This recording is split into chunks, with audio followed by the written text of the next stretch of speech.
কেমন আছেন সকলে? নিশ্চয়ই খুব ভালো। সমাজের সমস্ত প্রবীণ মানুষদের সশ্রদ্ধ প্রণাম জানিয়ে আমি ডাক্তার পুষ্পাঞ্জলি বসু আবার এসে গেছি একটি নতুন সমস্যার উপরে আলোকপাত করতে। মেয়েদের শরীরে পুরুষের মতো লোম বা গোঁপদাড়ি ওঠাকে চিকিৎসা শাস্ত্রের পরিভাষায় বলা হয় হার্সুটিজম। এই রোগের কারণ প্রধানত হরমোনের প্রভাব এবং বংশগত বৈশিষ্ট্য। ল্যাটিন হার্সুটাস এই শব্দের অর্থ হচ্ছে হেয়ারি। এই হার্সুটাস শব্দ থেকে হার্সুটিজম শব্দটির উৎপত্তি। 17th সেঞ্চুরি থেকে এই শব্দটির ব্যবহার শুরু হয়েছে, যদিও রোগটা কিন্তু খুব প্রাচীন।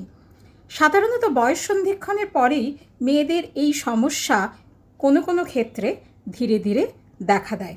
পরিসংখ্যান বলে প্রায় 40% মহিলাদের মুখে অল্প বিস্তর লোম থাকে, আর 5 থেকে 15% মহিলাদের ক্ষেত্রে একটু প্রকট হয়ে ওঠে, তবে 10 থেকে 15% ক্ষেত্রে খুঁজে কোনো কারণ পাওয়া যায় না। হার্সুটিজম বা অবাঞ্ছিত গোঁপদাড়ি মেয়েদের মুখে হওয়ার বেশ কতগুলি কারণ আছে।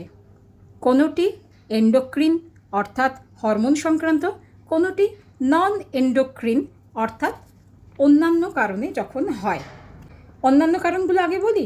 ফ্যামিলি হিস্ট্রি অর্থাৎ পরিবারে মা, পিসিমা ইত্যাদির যখন এই সমস্যা থাকে তাহলে হলেও হতে পারে। দ্বিতীয়ত হচ্ছে কোনো কোনো ওষুধের কারণে এই ধরনের সমস্যা হতে পারে, তবে ওষুধ বন্ধ রাখার কিছুদিনের মধ্যেই এটা ঠিক হয়ে যায়। এবারে বলি হরমোন সংক্রান্ত বা এন্ডোক্রিন সিস্টেমের ইমব্যালেন্সের কারণে যখন হার্সুটিজমের সমস্যা হয়। 1 নম্বর হচ্ছে পলিসিস্টিক ওভারি, পিসিওএস বা পিসিওডিতে এই সমস্যা দেখা যায়। দ্বিতীয়ত হচ্ছে অ্যাড্রিনাল গ্ল্যান্ড, তার নানান ধরনের সমস্যা যেমন টিউমার, ম্যালিগন্যান্সি, আরও অনেক অনেক অনেক সমস্যা, সেক্ষেত্রে কিন্তু হার্সুটিজমের সমস্যা হতে পারে। কুসিংস সিনড্রোমও কিন্তু একটা কারণ হতে পারে। Congenital adrenal hyperplasia, adrenal gland যখন জন্ম থেকেই সঠিকভাবে কাজ করতে পারে না তখন এই সমস্যা হতে পারে। অ্যাক্রোমেগালি বা গ্রোথ হরমোনের অতিরিক্ত ক্ষরণ, এক্ষেত্রে পিটুইটারি গ্ল্যান্ডই মূলত দায়ী। এছাড়া আরও অনেকের ক্ষেত্রেই দেখা গেছে কোনো কারণ পাওয়া যায়নি। গর্ভাবস্থায় প্রথম দিকে এবং মেনোপজের পরে অর্থাৎ ঋতুবন্ধের পরে অনেক ক্ষেত্রেই মহিলাদের এই সমস্যা দেখা যায়। কিন্তু কেন? আমরা জানি যে মানবদেহের বিভিন্ন গ্রন্থি থেকে হরমোন নিঃসৃত হয়। এরকমই একটি হরমোন হচ্ছে অ্যান্ড্রোজেন এবং আরেকটি হরমোন হচ্ছে টেস্টোস্টেরন। এই টেস্টোস্টেরন নামক হরমোনের প্রভাবে মহিলাদের দেহে অবাঞ্ছিত লোম বা মুখমণ্ডলে গোঁপদাড়ি উঠতে দেখা যায়।